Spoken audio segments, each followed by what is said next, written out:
Hello and welcome back to With Both Eyes Closed. We'll be continuing where we left off, which I suppose would be the beginning of the story, because the previous video was the prologue. So yeah.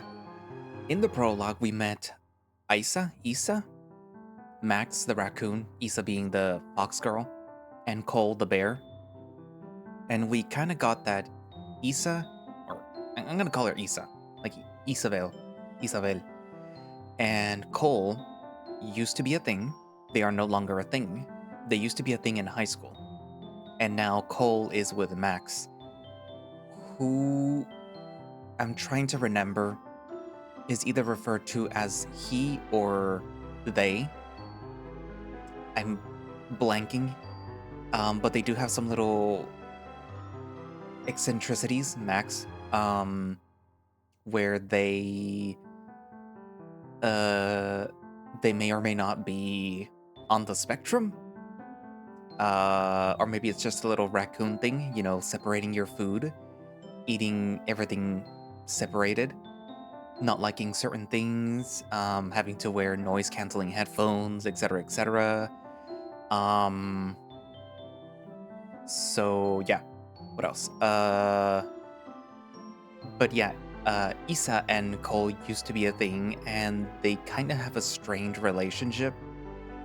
Um, and I think in the first chapter, I guess you could call it, they kind of mentioned that they haven't been talking for a while, and this is them reconnecting. Like in this is like a camping trip to reconnect as friends, etc. But it, they haven't spoken for a while, so you know, there's a reason for that, I think. But yeah, what was I gonna say?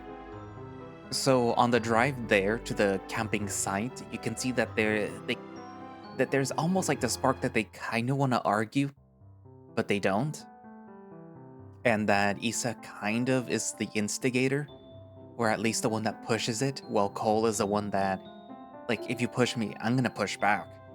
So yeah, that might cause some issues down the line. What else? But yeah, that's kind of how the prologue went. Anyway, so yeah, this is like the first actual chapter, so yeah. Anyway, so I guess without further ado, let us begin with both eyes closed. My feet reach solid ground with a dull thud, my landing cushioned by the grass and moist dirt. My first instinct is to check the back of the van to measure how close Cole was to reversing into something. The rear of the van is just inches away from a large slanted rock. The trees are no more than a half a meter away from the driver's side door. I watch as Cole struggles to open the door, wide enough to let himself squeeze out, eventually able to shut the door behind him. You might want to move the car over, about a meter or so. Nah, it's fine. Just a bit tight. Meter. I'm tempted to press him to move it, but there's not really any reason to. I do roll my eyes at his meter comment, though. We're not having this discussion right now. I round back to the right side of the van, Isa stretching next to a pile of rocks that I realize is arranged into a makeshift fire pit. It clearly hasn't been used in a while. My legs have been killing me for the past hour. I don't understand how anyone is able to tolerate driving for that long. She bends over her thigh, reaching down towards her ankle. I can see her spine impression through her tank top, which is probably a little too small. She makes it work. Isa is nothing if not gorgeous. Well, it probably wouldn't be so bad if you didn't always sit with your legs folded in. You must be running your hip into the ground. Isa stands back up to switch to her other leg. Yeah, maybe. But it's so much more comfortable. My seat was all the way forward, and you know how long my legs are. She traces her hands up to her leg while she stands back up. She takes almost every opportunity to do this. The first few times it was endearing, then it became annoying, but now, somehow, it's endearing again. It was better than the plane ride here, at least. You could have asked to move your seat back. It's not an issue. I was sitting behind Cold anyways. Tss, dude, when you fall asleep, you were on my side, and by the time that you were awake, I was already comfortable. As comfortable as I can be in a car anyway. I considered telling her to wake me up next time, but I decided I'd rather not give Issa permission to wake me up whenever she wants. So the plane here was that bad then? I feel like usually you'd have more to say than just that. Oh, trust me, I do. But it's really nothing that I haven't said before. Cold as hell, cramped as hell, and the dude next to me stank like hell. Like a musky kind of stink or a BO stink? Like I haven't brushed my teeth in about a week kind of stink. Ugh. Like the guy next to us in Intro to History? I still can't get over that dude. I could see the cavities on his teeth. I do hope that he's gotten help for that, though. No, not as bad as that, but I was breathing through my mouth the entire flight. Alright, you all ready to start setting up? Cole swings his keys around his pointer finger. The number of times that I've seen them go flying off into a bush, and he's still doing that. I don't think telling him to stop is going to help much anymore. Just as long as I don't have to lift anything heavy. I second that. But I don't really mean that. I wasn't counting on it. Issa leads as we wrap around the van, and I notice her shoes sinking into the dirt. Issa's more than capable of running in heels, but that doesn't mean that she won't complain about it. What's the deal with sandals with heels, anyways? Isn't that the whole point of sandals in the name? To function in sand? Heels kinda defeats the purpose. Style points, I guess. Cole unlocks the back doors of the van and swings them open. The left door catches on the slanted rock and makes an awful scraping sound, leaving a blunt mark on the stone. As it happens, it's not the only one. This rock was clearly seen its fair share of abuse. Cole winces and I raise an eyebrow at him.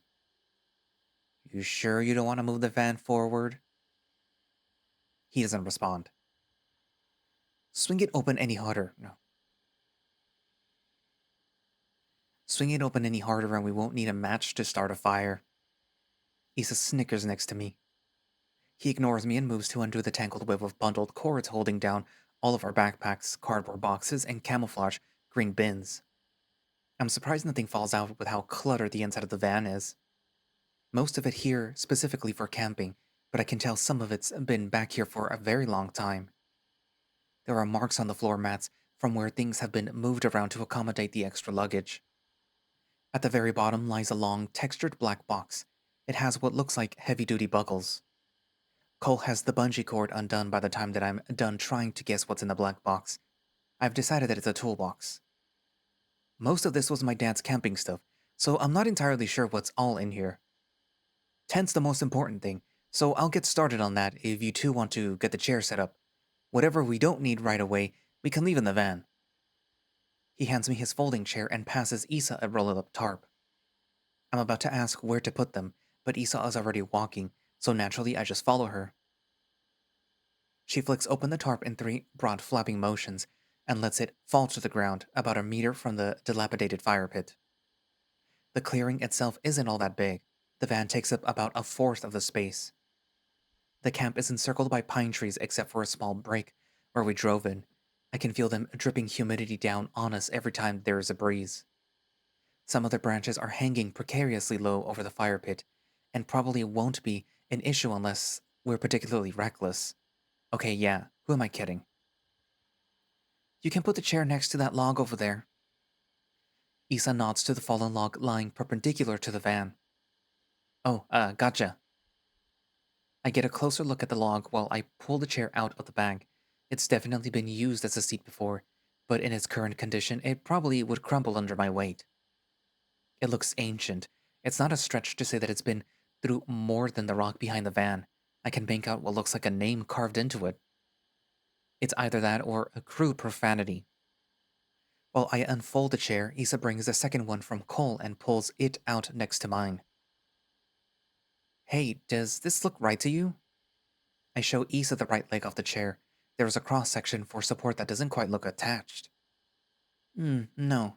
No, it does not. She looks at hers, and it has the same defect. Hey, Cole, I think these chairs are busted. Damn, really? He peeks over from whatever he's doing in the back of the van. Issa lifts a chair and waves around the broken piece. Alright, we'll just leave them then. I can fix it in a bit. If you say so. I hear a bird, which prompts me to look up. I don't catch sight of it, but I do notice how dark the sky has gotten. The sun highlights the clouds with light orange while it ducks behind the mountain. I might appreciate the sunset more if I wasn't so aware that the color is a result of pollution. I look back to the van and see that Cole has rearranged some of the clutter. Among the bags he's moved, I see my black backpack. That reminds me, my phone is about to die. Hey, is it alright if I plug my phone in? It's been clinging to life for the past few hours. Of course, hold on. He does a little jog to the front of the van while I make my way over. It's kinda cute. He takes his phone off the charger and leaves it on the dash, then holds his hand out for mine. Thanks. Is yours full? No, but it's still got a good 20% left, and it's not like we need to use it anytime soon. I have another charger cable back in my backpack. Would that help? Nah, the cooler takes the other charging port, so we can only plug one in at a time. Oh my god! Both me and Cole dart around the van. I'm mentally preparing for a giant spider or a dead animal. Is this a hammock? Cole's chest heaves out a sigh when he sees it. She holds out a blue-orange fabric with rope mesh attached to either end. Each mesh has a metal hook connecting it to the black strap. Oh yeah, I forgot that I packed that. I'm gonna go hang it up. Her tail is batting her legs with a dull thump. It's nothing that she hasn't done before, but I'm reminded how odd it is. I always thought wagging your tail was more of a dog thing, but do foxes do it too? Could also just be a Issa thing. As she's running off with the hammock, Cole goes back to what he was doing. He moves a few more bags and bins out of the way and slides a tent bag out of the pile. Why not put it on top if that's the most important thing to set up? Well, I thought I did, but I couldn't find it. For a second, I thought that we might have left it behind. Ideally, we'd set it up by now. I was hoping to have it done before it got dim, but the damn traffic. He's trying not to get frustrated. I think about giving him some reassuring words, but he probably doesn't want to dwell on it. Even with my limited camping experience, I know that tents are a hassle, especially in the dark. I've heard low light conditions are fuzzy for most people, but I've always seen a little clearer in them. Not as well as most nocturnal animals, though. Definitely not as well as Issa, who was able to read her textbooks in the middle of the night.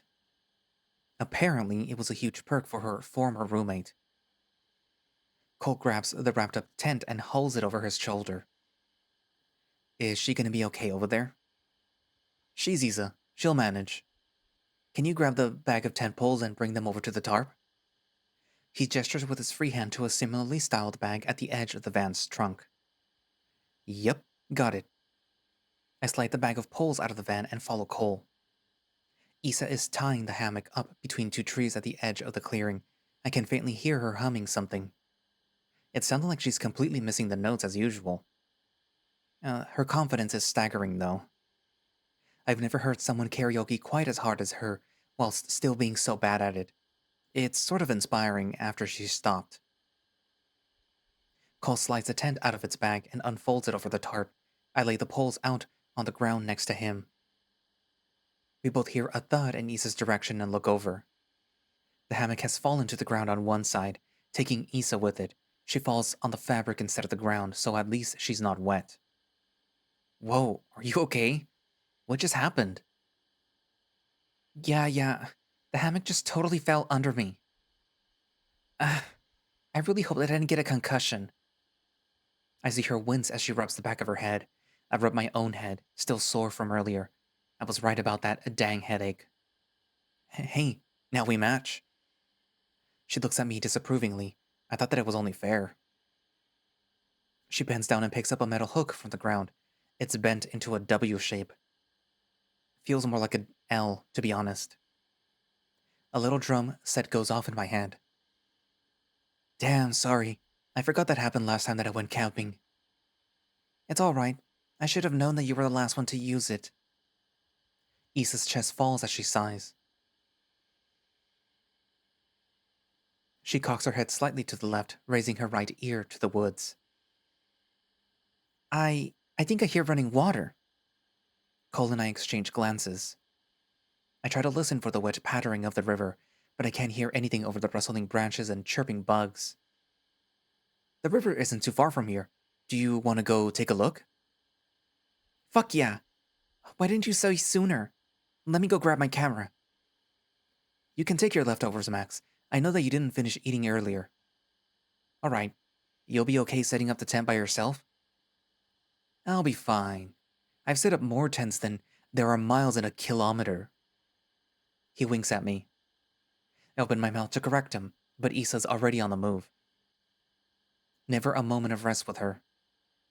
She grabs her camera and bag from her seat, and I grab the rolled up paper bag with my leftover chicken patty. What direction is it? That way. Cole points a little past where Issa had set up the now collapsed hammock. Is it alright to leave it there? I guess we can put it away later. The sound of Cole snapping tent poles together mixes with the crunching of leaves and crackling of branches beneath our feet. There's not really a trail to get there, so it's an awkward trek through the bush. Issa somehow manages to find a path that's relatively free of obstacles, so I just follow her lead. She already seems to get to where she wants to regardless of the direction that she's walking. It's a bit strange, honestly, but I guess with enough vindication you can make any location the desired location. Her tail is still swishing behind her. It really is sort of odd. Again, seems little more of a dog thing, but it could be all canines. Although I don't think that I've ever seen any fox other than Issa wag their tail. Certainly not Claire, and I can't even remember Evan doing it either despite his annoyingly upbeat attitude. Not that I'm the one to judge. I get weird looks consistently when I wag my tail, especially recently. Though I don't blame them. It's not easy to tell that I'm part dog just based on a glance. Hey Issa? What's up, Max? Why do you wag your tail like that? Just feels right, you know? Huh. I guess so. I don't really think about it except when other people mention it. I don't think about it either. It's just a habit. Why do you ask? I just haven't seen any other foxes do it. It's always kinda stuck out to me. I thought that it might be rude to ask. She stops and pivots to me. People ask me all the time. Even my parents did. Well, do. Not as many Canadians, though. I think our culture is more rooted in politeness. I've always been told not to bring up stuff like that. So you haven't always done it? I don't think so. I don't remember when exactly I started doing it.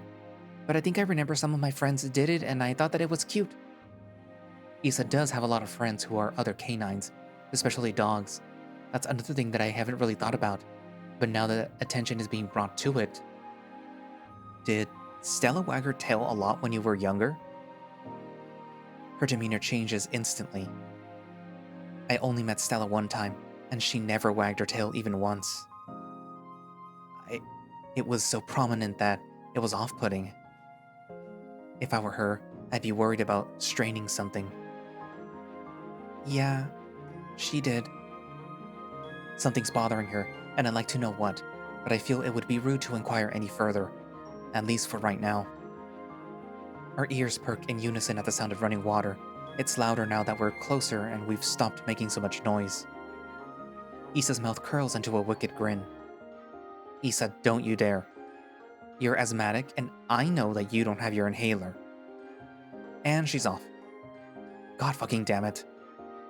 Hey, hold on.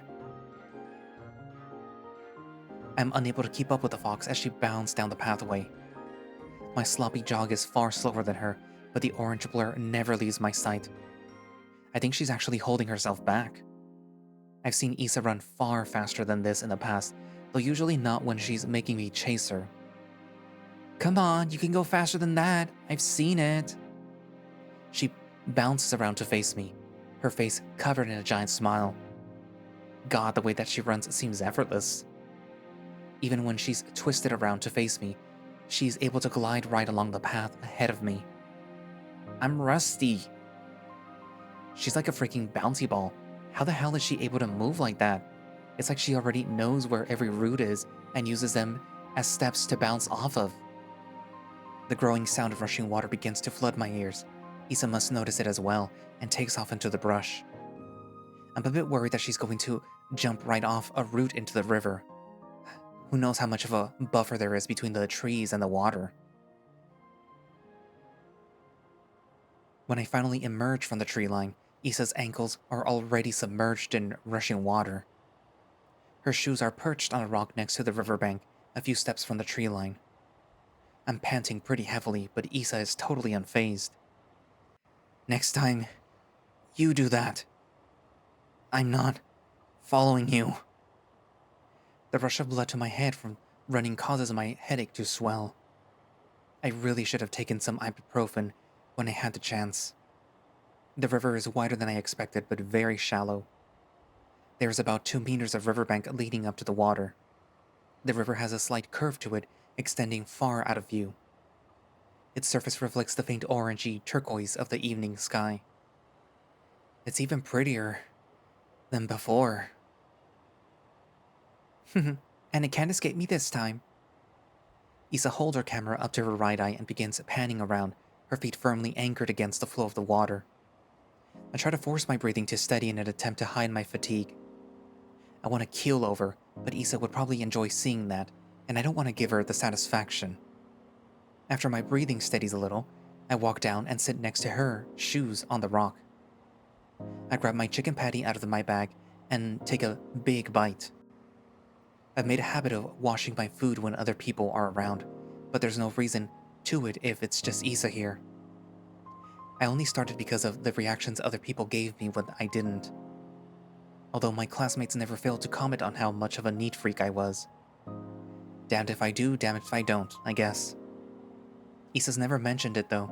She doesn't really care about species habits or instincts. It's one of the things that I like about her. Though it has certainly gotten her into a few fights.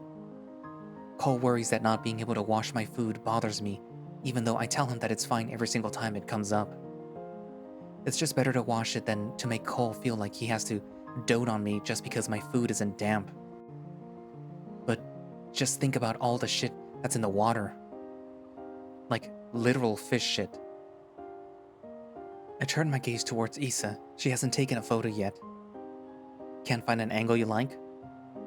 The way the river curves is unsatisfyingly asymmetrical. I'd really like to find something that fits into thirds, but...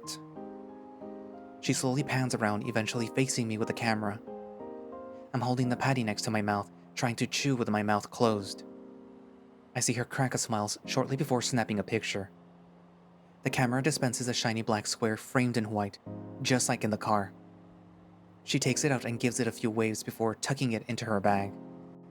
I take another big bite of the patty as she steps out of the river and comes up to me. You're pretty cute, you know. Path of least resistance. I place a hand along my cheek to frame my face. I know. I imagine my eyes sparkling like a cartoon character while I stick my tongue out just a bit. And I fit into thirds, apparently. She laughs and adjusts her bag and camera strap behind her before sitting down next to me.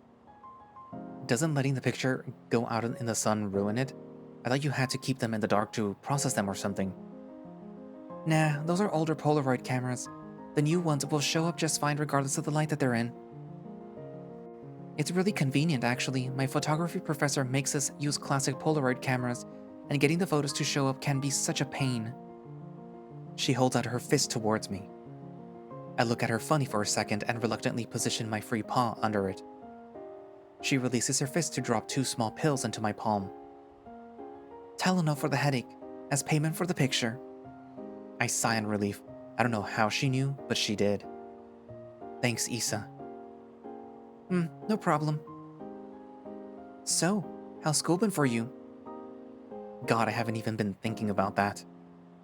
Well, it's library arts, lots of reading and cataloging. Things seem worse and worse though. Actually, libraries aren't really getting funded anymore, especially with the ebook bullshit. Teaching's probably not much better. Oof, yeah, I've heard. My roommate's in majoring in education. I think that she might drop out. And that's Canadian education. As far as I know, it's not much better than here. Yeah, how about you? Dermatology going well? I mean, it's like a fuck ton of work. I'm up all night studying 1 or 2 days a week. You'd be doing that anyways at a rave. Weed. Raves were fun. Not many options for that in Montana. I was about to say that. I've got plenty of experience pulling all-nighters. I like my photography classes a lot. I think a lot of my projects were basically pointless, but they give me an excuse to go wherever I want and take pictures. Such as? Issa chews the side of her cheek and looks up to the sky. She rolls her head around, probably stretching her neck. I took pictures of the dentist. Wow, okay, that is pretty mundane. The water really is beautiful. The green and grays off the floor really shine through. I lean forward and stick a hand in, taking the time to appreciate how clear it is. It's also absolutely chilling. I can't believe you can tolerate this water. It's freezing. Really? I find it kind of refreshing. I take the last bit of the patty and lean forward to rinse both my hands in the river. Issa is hiding a mischievous grin. Her eyes are pointed suspiciously far away from me. Don't even think about it. If you try to push me in, Cole will murder you. I settle back down next to her while she plays with a branch, swirling it in the water. Do you think Cole really forgot the hammock was broken? The question doesn't really surprise me. Cole typically takes good care of his stuff, so it's unusual for anything to stay broken for long. But if all his stuff was his dad's, then it's reasonable that he'd forgotten about it. Well, I'm not so sure about that actually. She tosses the branch into the water and leans back with a deep sigh, propping herself up on her arms. Honestly, I don't really want to know. Really? That seems unlike you. I don't want to cause any problems. You two were nice enough to bring me along after all. Just how hard did you hit your head? Seriously though. Well, Cole was the one to suggest bringing you. He caught me off guard for once, so I think that you might be overthinking things a little. What happened to your original plans anyways? It's complicated. She doesn't offer any more than that, and we sit in silence listening to the river. The quiet is nice. I don't get out like this often. I get the feeling that I should change the subject. So, meet anyone new? Her eyes roll, but she can't hold back a smile from spreading across her face. Come on, Max, you know how I am. Yeah, and I see the smile that you're trying to hide too. Just tell me. I flop from my sitting position onto my stomach, facing towards her while she shifts in place. Fine. There's this guy in one of my biology classes who's nice. We've been texting for a few weeks, but I don't think that he's going to make a move. Alright, that's a start. Keep going. She sighs and scoots around to face me. Her tail is gently pattering the ground behind her. She'll never admit it, but I know that she enjoys gushing about her crushes while she gets the chance. Well, he's a reindeer. He's a little shorter than me, but that's not considering his antlers. Being shorter than Issa isn't saying much. She's staggeringly tall, especially with the extra few inches she gains from the heels that she never takes off. He's really thin and kind of dorky. Actually, a little bit like you in that way. Every time that I talk to him, he's sort of a mess. It's cute. I'm putting together a picture in my head. Thin, dorky reindeer. Mark Newfield, right? Yeah, you know him? A little. He was on my floor when I was a freshman, just a few doors down from me. We were both in the Adventurers Guild. He always played marshals, which was not exactly helpful, especially in Curse of Claude. He died twice in the half of the campaign that I played. You only played half? Yeah, I transferred here before I could finish it. I really want to get back into it, but there's no clubs for it at MSU. Cole would probably play with me. I think he'd like playing as a cleric since it would fit his personality. He definitely knows enough people that would want to do a campaign, but I don't know anyone who's experienced enough to DM. I'm totally rambling. Issa doesn't seem to mind though, or at least she's putting up a good facade. Every time that I'd ask her if she wanted to join a session, she'd call me a nerd. Unlike this change of heart. What would I play as? Which is the cuntiest class? Bard of the glamour domain. But I don't think that's the role that would fit you the best. I think you're probably like playing as a fighter or a barbarian, even if martials are a hindrance. They're all about being in the front, hitting things really hard. You sort of just walk over everything and roll big numbers if you play them right. Like barbarians have this mechanic where they're able to roll for extra attacks while they're raging, which they can only do for a few times a day. They're actually on the better side of the martials in my opinion, especially since they can get access to magical weapons, which makes them better against resistance enemies. You just need to pair them with the right support, a good cleric or even an artificer who can really enable them to be... I've totally lost her. She at least looks like she's trying to pay attention, which is more effort than I give her when she's talking about something that I don't understand. Back to Mark. Do you think that you'll try going on a date with him? Well, again, I don't think that he's going to make a move. I mean, I'd love to, but I don't want to force it. My head tilts into my left hand. Since when have you been the one to wait? Why don't you ask him about it? He'll probably say yes. I can't really imagine that he'd turn down someone as hot as you. I could always put in a good word for you with him. That might be a bit weird. Hey Mark, remember me, the dude who harassed you about your D&D character and hasn't talked to you since? Well, my friend thinks that you're hot and you should go on a date with her. Yeah, definitely weird. I do feel bad for the way that I pressured him into playing a better class. Though, that was mean. Just doesn't feel right, I guess. I don't know. I feel like whenever I pursue someone, I end up taking on 90% of the weight in a relationship. I mean, yeah, it's nice to be able to get a dick in 15 minutes, but it's kind of impossible to create an actual relationship. I'm just sick of all my relationships feeling like they're 90% me. Boys never put in the effort.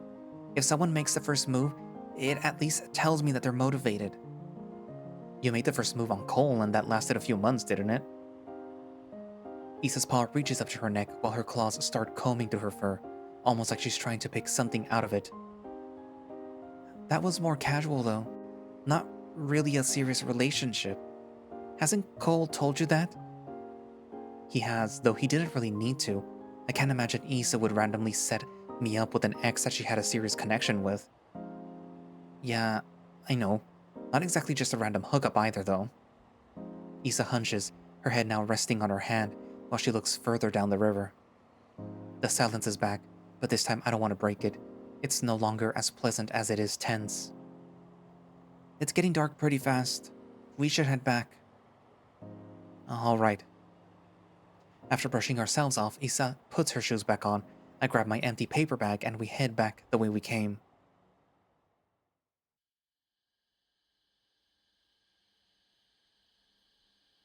Hey, welcome back. How was the river?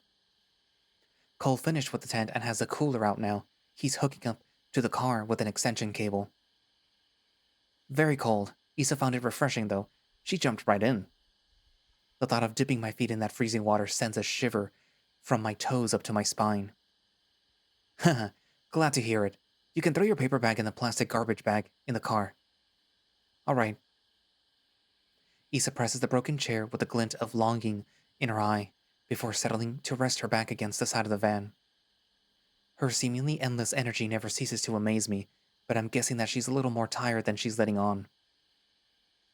I meet up with Cole to see what he's up to in the back of the van. Everything's completely shifted around. Whoa, how much did you get done while we were gone? It might look like a lot, but really I just had to move everything out of the way to get the cooler out. Oh, we've really got to get the fire going before it gets any darker, but that fire pit is in dire need of an upgrade. And I'm worried about this tree. It's a bit too close for comfort. Cole gestures to the same tree that I noticed when we got here. Yeah, I thought the same thing earlier. Alright, I'm gonna go ahead and cut some of the branches back. Can you gather some rocks for the fire pit while I do that? Yeah, of course. Thanks. And Issa? I'll go get some firewood. Sounds good. There are rocks all over the camp, and I'm not sure where to begin. Isa must have noticed my hesitation because she taps my shoulder as she walks past me on her way to the woods. There are some good ones by the hammock. No way, really? She winks at me before disappearing into the brush. I shuffle over to the hammock while Cole is delimbing the poor tree with his knife. Isa wasn't lying about the rocks. There are a bunch of good-sized ones that work great for the fire pit. I find it hard to believe that they're all sitting here by accident. They were most likely brought here on purpose, probably from the river. They're all extraordinarily smooth, not much sediment, so that we must be close to the start of the river. There is a thin black crust on this one. It's barely clinging to the rock. Most of it falls right off. Must be some kind of mold or fungus. Oh my god. Is that blood? It's too old to be Isa's for sure. Couldn't have been here for less than a week. Some dying animal must have bled all over it. Poor thing. That's just the nature of, well, nature. Should have run faster. No reason to dwell on it now. I gather as many rocks as I can and carry them in my sweater, which I'm pulling up towards my chest, fashioning it into a pouch. I return to the fire pit as Cole is cutting back the last few branches and tossing them aside. I can see his broad shoulders shifting between his shirt with every swing. I crouch down and let the rocks tumble onto the ground, trying my best to keep them at least a little organized. Are you going to use those branches for firewood? Nah, they're not dry enough. Any luck with the rocks? Yeah, I think I got some good ones. Do you think that we'll need more than this? He looks at the pile thoughtfully. Yeah, probably just a few more will do. The bigger and more rectangular shaped, the better. All right. The hunt continues. There are more by the hammock, but I'll figure that it'd be more fun to find rocks elsewhere and see more of the camp, however small it may be. Is that your favorite word? Huh? All right. You just seem to say it a lot. It takes a moment for me to wrap my head around what he's asking. Yeah, I guess I do. Why? I don't know. Just thought it was funny. I think you do it too, though. Maybe it's rubbing off on you? Yeah, I guess I do. I pick a few more rocks that I think will work well and bring them back to Cole. He's already begun arranging the stones to fix up the fireplace. Hey, Cole? Yeah? Did you really forget that the hammock was broken? Cole looks surprised by the question. Well, the last time that I was camping was a few years ago. My dad and I were a bit rough with it. I've been meaning to fix it for a while now, but I just never got the chance. I suppose it slipped my mind after hearing Isa yell. Yeah, I suppose she did kind of run off with it. But are you sure you're okay with Isa being here? I mean, you just seem a little tense. Of course I'm okay with Isa being here. What makes you think that I'm not? I'm the one who invited her. Why would I do that if I didn't want her here? I don't know. It's just that before you were excited to go on this trip, just the two of us. Yeah, but we couldn't exactly leave her behind. I think it was the right decision to bring her along. That makes me smile. Me too. The sky has quickly burned through its previous pastel orange, now a muddy mix of pale grays and browns. As we finish stacking the extra rocks, Isa returns and drops a bundle of sticks next to us, tied together with plucked grass stalks. Order up? Thanks. Most of the twigs were very small, only a few are bigger than my hand. I picked through some of them, and to my surprise, they are all incredibly dry. I don't know how Isa managed this considering everything in this forest is at least a little damp. I'll fix the chairs after I've got the fire going, so just find something to sit on for the time being. I crouch next to Isa, who's leaning against the van again, while Cole grabs some sheets of newspaper from the back of the van.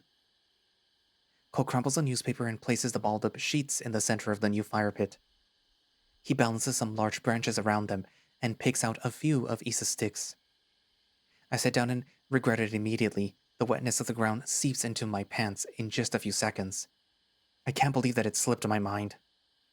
Ugh, my pants. I stand up and try to turn around enough to get a look at my backside. My jeans are black, but I can see a dark spot along my ass and the back of my thighs. My underwear is sticking against my butt. Okay, yeah. We definitely need the chairs. I'll get to that after the fire's going. I think that one just needs some bolts tightened. We probably should have checked them before we left. I would have, but we had to pick Issa up. Don't worry about it. It's not hard to fix. Cole continues to pick through the branches, mostly pulling off the pine needles from the freshly removed twigs. This is some pretty good kindling. Lighter, Issa? She winks at him and starts digging around in her bag. She grabs something small and metallic and tosses it to Cole. You can always count on Issa having a lighter. Cole lights a newspaper at the top and starts carefully stacking on the smallest twigs. He bends down low and takes deep breaths, blowing steadily on the baby flame. It pulses with a warm glow each time. He continues the process, gradually adding more branches to the growing flame. Soon enough, it's sustaining itself. It's gotten much darker now, and the flame casts shadows that sway in the grass. Cole sits against, perpendicular to the van, which Issa and I are also leaning against. It makes a soft creaking noise that breaks the silence of the woods.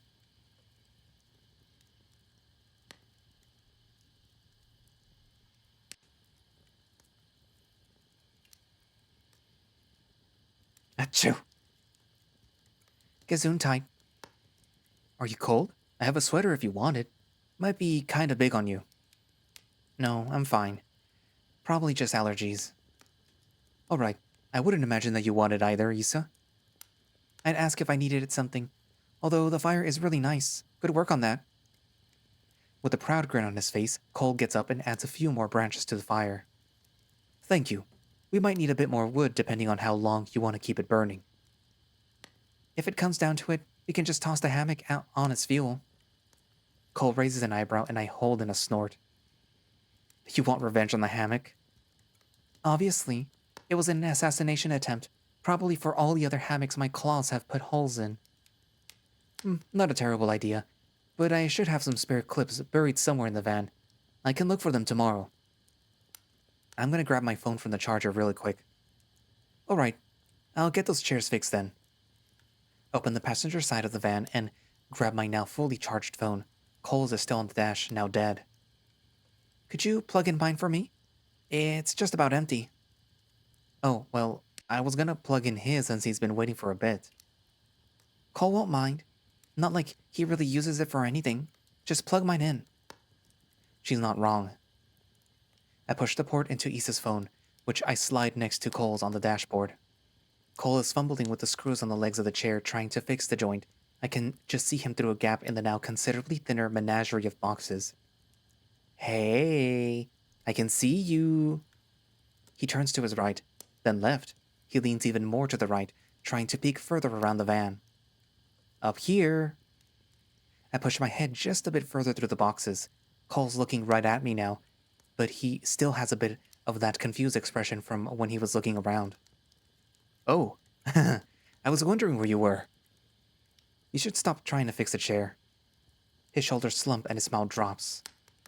I know you can't see well right now. Let's just do it together tomorrow.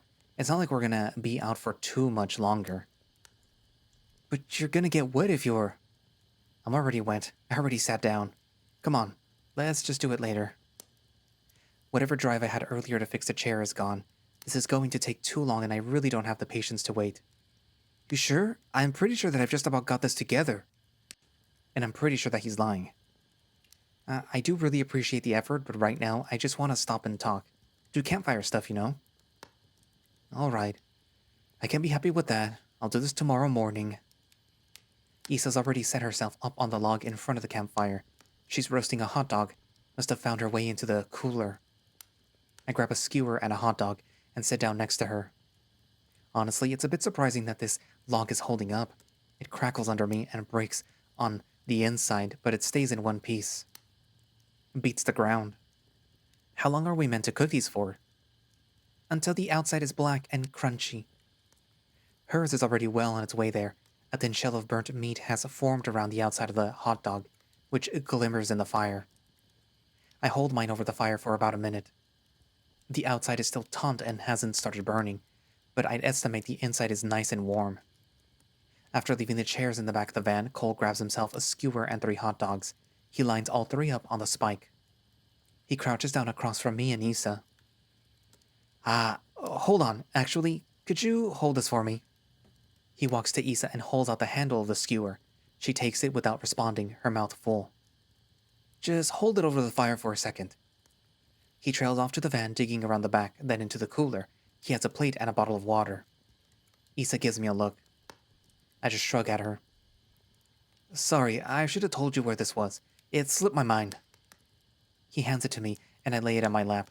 Cole watches expectingly. Yeah, thanks. I drizzle the water into the dish. My face stares back at him once the water stills. I half-heartedly rinse my food before I cautiously take a bite. I just ate, so I'm not exactly ravenous. It's hot, but not painful. I'm not crazy about hot dogs, and unsurprisingly, I'm not a huge fan of this one either. There's nothing wrong with it, and I don't dislike it, but it's not exactly my first choice either. I think that I'll try my hand at foraging tomorrow. Cole takes the skewer back from Isa and removes it from the fire. He lets them cook for about 2 minutes or so. The outside is starting to wrinkle, but it's not nearly as charred as Isa's. He picks off each with his bare paws. His paw pads must be thick enough that they don't get burned, though I do wince a bit as he first grabs them. He eats each in 2 bites, not wasting a moment to talk. You got any campfire games that you want to play? Truth or dare? Of course. Truth. I love truth or dare with Isa, mostly because she'll do pretty much anything, and has particularly cruel dares. I definitely don't want to tempt my luck by asking one of her dares, not right now at least. Okay, what's the weirdest thing that you like to eat that isn't food? Paper. The old textbook paper tastes the best, though.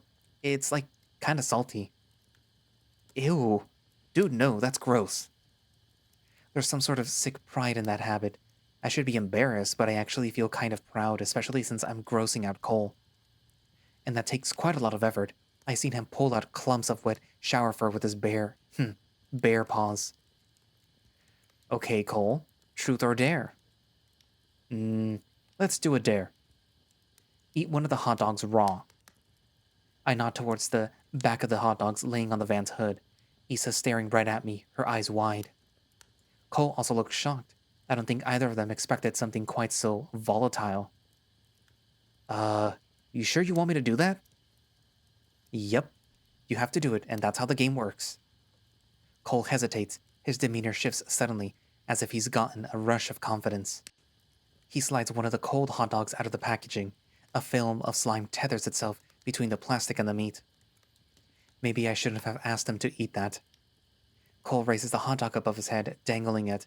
I can see moisture dripping off of it and onto his lip. It turns my stomach. He opens his maw wide, almost theatrically so. He winks at me. At least I think it's a wink. I can't tell because I can only see one of his eyes, and he drops the hot dog into his mouth. He doesn't chew. Did you just swallow that entire thing whole? Yep, gone. He opens his mouth at Isa. I lean over to see, too. He lifts his tongue to either side of his mouth, and yeah, it looks like he just downed the whole thing in one go. That's disgusting. Actually, it's impressive. Isa laughs so hard that she flies back. I'm only barely able to grab her arm to prevent her from falling off the log. Whoa, you don't want to get wet like I did. Her arms are flailing while she laughs hysterically, almost like she needs to find how humorous it is. I pull her back into a sitting position while she wipes tears out of the corner of her eyes. I'm starting to think that I shouldn't have asked him to do that. Cole, that was so dangerous. Don't fucking ever do that again. I'm fine. I know what I'm doing. Don't worry about it. It's my turn now anyways. Isa, truth or dare? She's still stuck in one of her laughing fits, but she's able to force out a few words between desperate inhales. Yeah, do a dare. Do a handstand until the next time Max does a truth or dare. I don't really think that's how this... Isa's already on her hands, now balanced upside down, while waddling to keep balance. It's easy. Cole, truth or dare? Alright, truth. What's the weirdest thing that you've ever done in public? You already know the answer to that. Yeah, but Max doesn't. I'm not telling them that. Well, that's not how the game works either. Come on, Cole, tell me. I'm tilting my head at him and doing the cute face, which I know he likes. If you insist. He throws his hands up in front of him, then he crosses them over his chest. In high school, senior year, Issa gave me a handjob in the school bathroom. I was expecting something worse, honestly. If you want worse, ask Issa the same question. It's your turn. You could ask her that. You're right. I could, or I could dare you to kiss me in my raw hot dog mouth. You can't just choose to dare. Come on, Max. You don't want to force Issa to keep doing a handstand. She's actually been pretty stable this whole time. I don't think that I've ever seen anyone hold a handstand for more than 10 seconds, but I'd have to imagine it's not easy. Don't make me keep bouncing. I think I'll fall soon, and you don't want me to get wet, do you? She playfully throws herself off balance only to steady herself again. She's getting just as much entertainment out of this as Cole is. Okay, fine. I take a step over to stand in front of Cole, who's currently smirking at me. I stand on my toes and Cole leans down to close the gap. Just as our lips are about to meet, he opens his mouth and sloppily licks across the right side of my muzzle before I'm able to pull away. Ew. Issa rolls down, now bent in half, and stands back up. She doesn't seem dizzy or lightheaded at all. Hold on, I never completed the dare. You should still be on your hands. Puppy kiss counts. She's allowed to stand. I don't really think it does, but I'm in no position to argue about it. Now we get to find out what new bad life decisions Issa's made. Yeah, alright, Cole. Issa reaches into her pocket and pulls her lighter back out, once again leaning her back against the van. From her other pocket, she picks out a single cigarette from a matte red box. Her lighter flicks open as she holds the roll to the flame. Do you really need to be doing that right now? His expression has dropped from his goofy smile a moment ago. Dude, we're literally standing next to a fire. What difference does it make? I don't disagree. If there was ever a time to smoke, it would be now. Although I can feel chills go up my spine. I never really smoked, only vaped. The temptation is there, but I can handle myself. Alright, my turn. How many times have you smoked since our trip started? Issa gives him a look. You're supposed to ask truth or dare first. Okay, fine. Truth or dare? Dare. I dare you to answer the question. I don't think this is necessary. Do we answer the question? Once before now, so twice total. Seriously, do you really think that it's okay to be puffing smoke out in Max's face? He literally just quit vaping. Are you trying to make them relapse? Issa's eyes dart to mine. She wants me to defend her.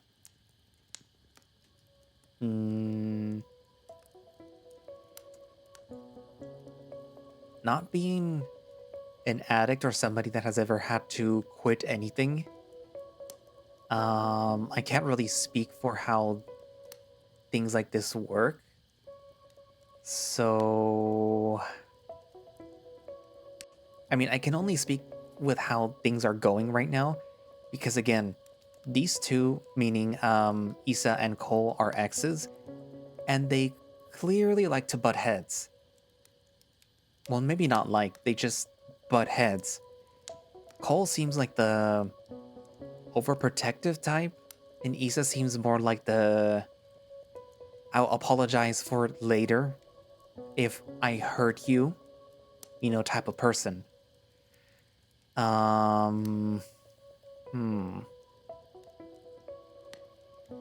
If it were me, I suppose I would say Cole, stop speaking for me, but in an effort to diffuse the situation where I would then say like, yeah, maybe don't smoke so close to me. Like, you can smoke, but just don't smoke so close to me. Like, my ex from a long time ago, he would smoke, but he knew that I didn't like it, so he would just go outside and would smoke, and then would come back inside. But I wouldn't really tell him, like, hey, dude, like, take it outside. He just knew. And if somebody told him anything, I just would be like, come on, you like he's an adult, he knows.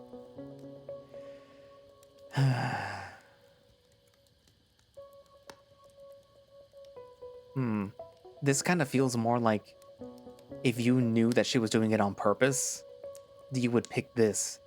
But I don't think that she's doing it on purpose, so I'm gonna say, Cole, stop speaking for me. Cole, stop speaking over me. I never said that I had any issue with it. I'm not going to start smoking just because there is a cigarette in my general vicinity. Plus, I think that, like, if you vape, you're more addicted to the vaping than you are to smoking because, I mean, they're both gonna have the nicotine, but vaping gives you more nicotine and it's technically more dangerous. Well, they're both dangerous, but I think vaping has its own dangers or whatever. Anyways, see, they're fine. You just need to stop fighting for other people. You're clearly projecting. You're literally making a problem out of nothing. That's not what I said. Just don't do it where I can see it, alright?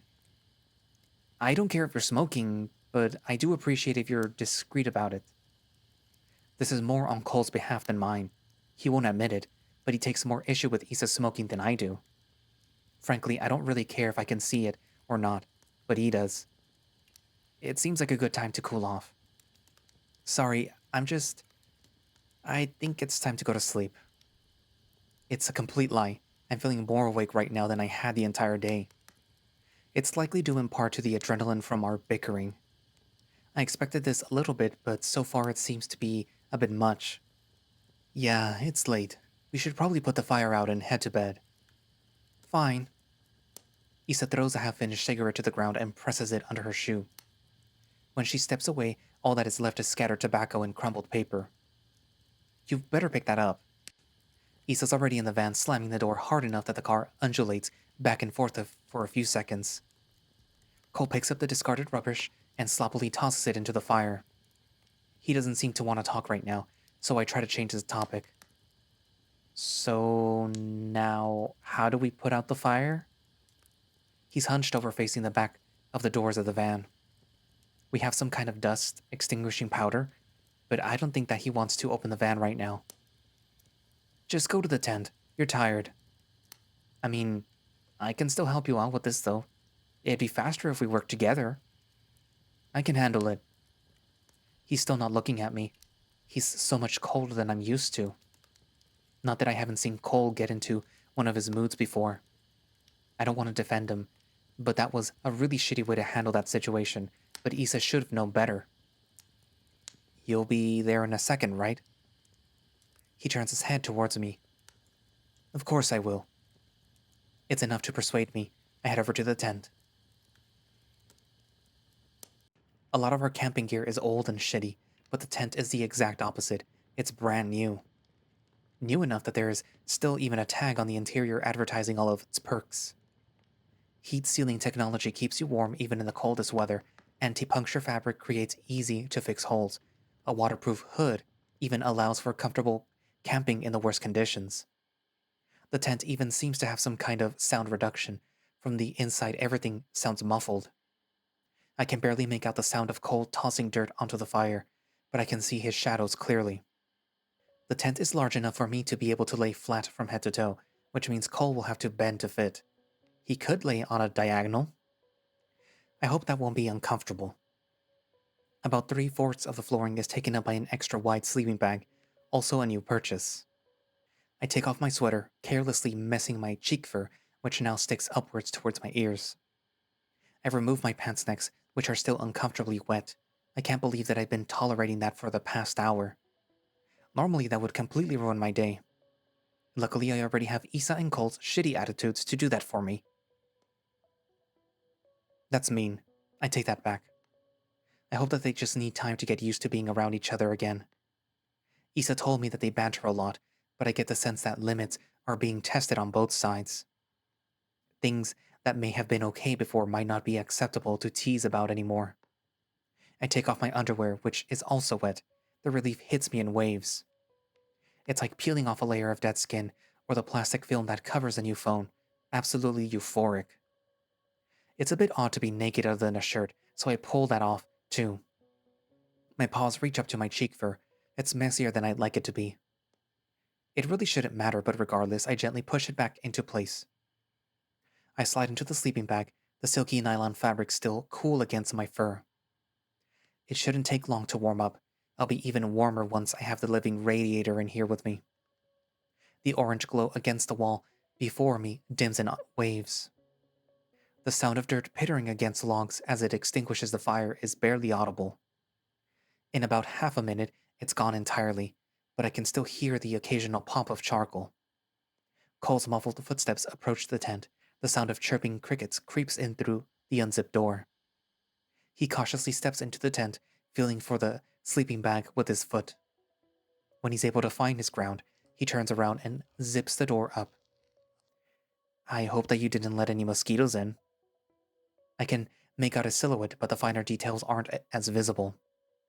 They'll all bite me if they make it in. His face is covered by the veil of darkness. I really wish that I didn't have to guess his emotions just based on his voice. He crouches next to me. At first, I'm not quite sure what he's doing. It almost seems like he's fighting something, but the sound of fabric hitting the ground clarifies that he was removing his shirt. His paws search the ground, moving his shirt closer to my clothes. Sorry about your pants. I know that was uncomfortable for you. Is it alright if I set an alarm on your phone? Yeah, of course. And don't worry about it. It wasn't too bad. His face is briefly illuminated by a dim screen while he sorts into my clock app. I'm cold. You should get in here with me. I don't have to tell him twice. He crawls over to me and into the sleeping bag without bothering to hit the power button on my phone. I don't mind, since it'll turn itself off in a moment. Can I hold you? I shuffle onto my side and then over to him instead of answering, our chests and stomachs pressing against each other. He lifts his arm over me and presses it into my back. He pushes us together with pressure from his paw, which is how I like it. I push my upper leg between his, loosely wrapping around his lower leg, the fabric of his sweatpants bunching around my thigh in the process. My face rests against the protective layer of fat that cushions his neck. I draw a breath through my nose, enjoying his smoky scent. I don't like how you talk to Issa. He sucks in a breath, but I don't let him talk. Look, I get it. She can be frustrating and mean, and that was a really shitty thing for her to do. But just expecting her to spontaneously quit smoking is completely unreasonable. You should know this. I understand that you're trying to be protective, but you can't control what she's doing. You of all people should understand that it's really hard to quit smoking. Now I pause, giving him time to respond. He doesn't say anything. Again, it was pretty awful for her to do that, especially since she's well aware of the context. But you were being unreasonable. You invited her. You should at least have the courtesy to address this like an adult. I wasn't exactly thinking about my dad. I was thinking about you. I've told you that I can handle myself around nicotine. It's seriously not something that you need to worry about. It wasn't really even an issue in the first place. Yeah, okay. You're probably right. I am right. I know. Look, I'll talk to her about it tomorrow morning, all right? Good. That's what I want to hear. I rub my muzzle under his chin, which I'm straining to meet. His paw hooks into my armpit, and he pulls me up to meet his face. His head is directed towards mine. He leans down towards me, and I push up, but he pauses abruptly. His paw moves from my armpit and traces down my back. He does it softly, which makes me shudder. I absolutely hate the sensation, but I don't think that it's intentional. His fingers touch my side, then my waist, then suddenly, almost experimentally, trails down my hip. Are you naked? Ah. Oh, yeah, sorry, I should have told you before. No, no, no, no. It's fine. I just wasn't expecting that. He laughs awkwardly. I haven't even thought about it. My crotch is pressed against his plush lower stomach. Neither of us speak or move. His breathing suddenly feels almost mechanical, as does mine. Are you okay with this? I think so. Are you? Of course. Again, silence. Can I see you? Um, not yet. Sorry. It's fine. He sounds expectant. It feels like I raised his expectations and now let him down. You know, whenever you're ready. Soon. I've been saying that for months now. There's been some progress in the past few weeks, but it's been 8, 9 months with Cole at this point. It probably doesn't help that I'm following Issa, who was practically wrapped around Cole at all hours of the day. Am I seriously still stuck on this? Seriously, I mean it. I want to be intimate with you, but I don't want to make you do anything that you don't feel comfortable doing. I know, you've told me, and I'll keep telling you. This is important to me, and you're clearly making an effort. He's steering the conversation. I don't really want to talk about this right now. We should sleep. Cole hesitates. Seems like he got the message. I'll talk to Issa when I get up. I'll try not to wake you up. It doesn't take long for me to drift into darkness.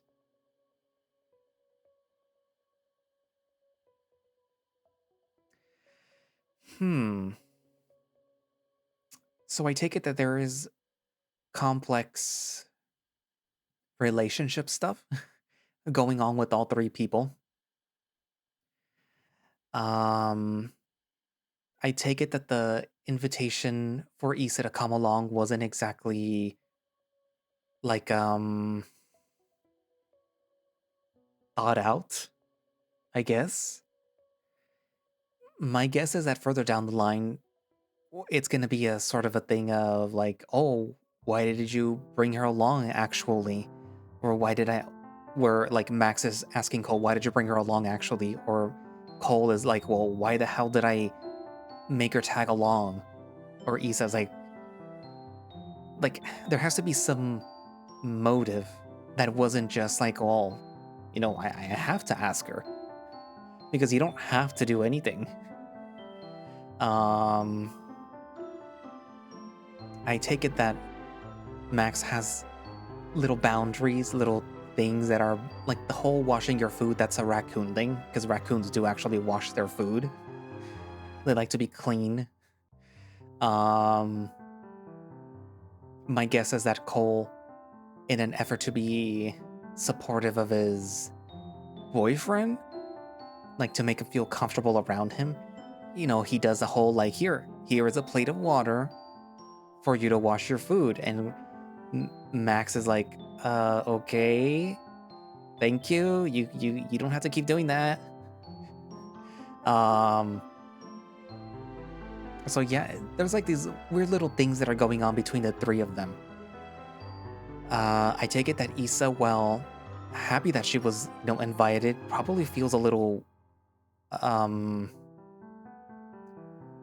of like the third wheel, because these two, Cole and Max, are presumably boyfriends, and Issa is the ex of one of them, who's just here. She's just there.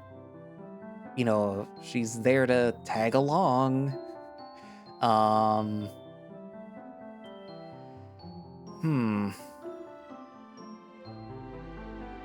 Anybody want to guess as to where the story may go? You can already see sort of like cracks in the little dynamic. So there's a lot of guesses as to where the story could probably go. Is it gonna have like not routes, but is it gonna have like branching paths where as the story progresses you decide to follow Issa or you decide to follow Cole?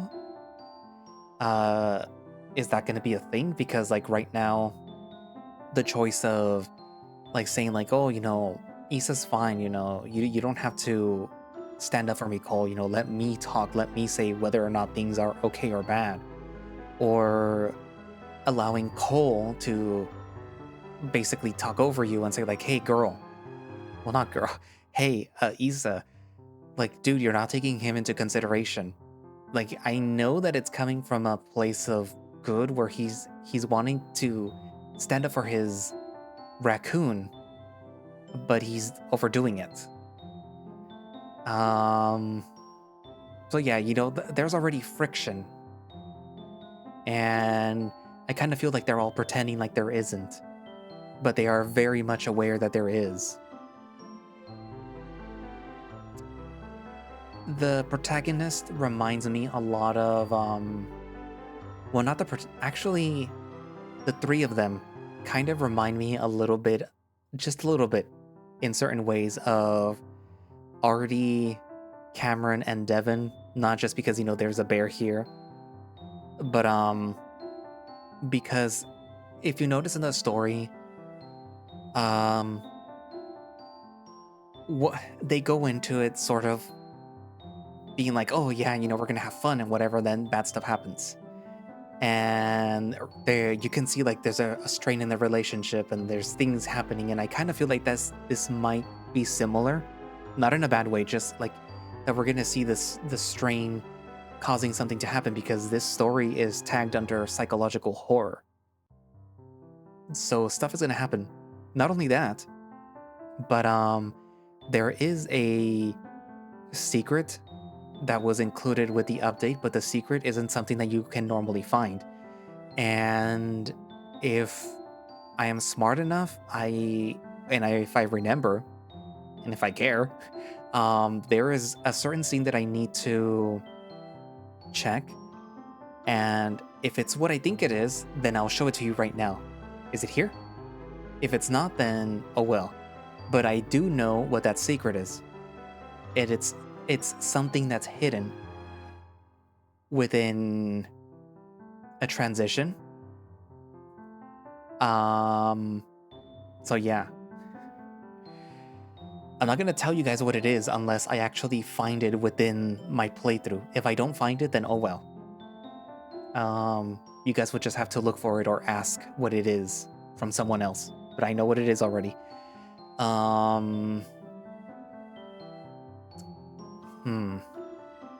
I suppose it is, as with many, you know, new visual novels, too early to tell what's going on. Right now, it does feel kind of slice of life-ish. Well, maybe not slice of life-ish. It's just kind of slow, but it is setting up the dynamic between these three people.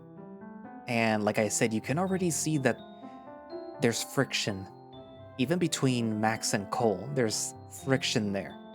Because obviously, like he said, they've been going on for a while, but they haven't really done anything, and you're not obliged to do anything.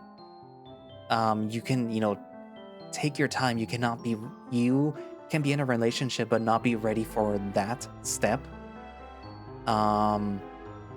So yeah, and the other person just has to wait. If they want to wait, if they want to be committed into this relationship, then, you know, you have to wait. But you can already tell that, you know, Cole is a little like getting impatient. Anyways, but yeah, we'll see when as the story progresses, and hopefully you guys like it.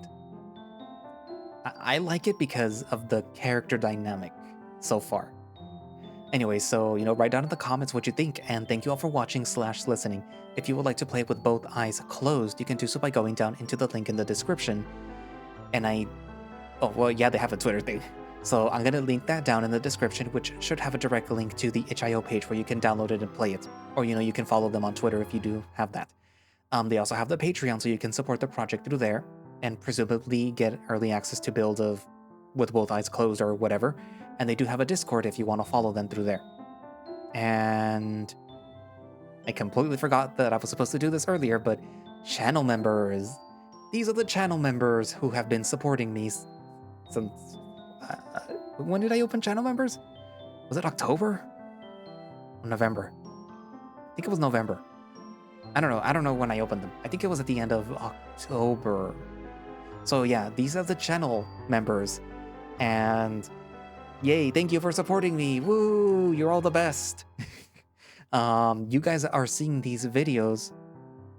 Well, you're seeing this video before everyone else because it goes up for channel members before everyone else. So as soon as I'm done reading this, I'm probably going to take a little break, and then I'm going to come back and edit it and then upload it.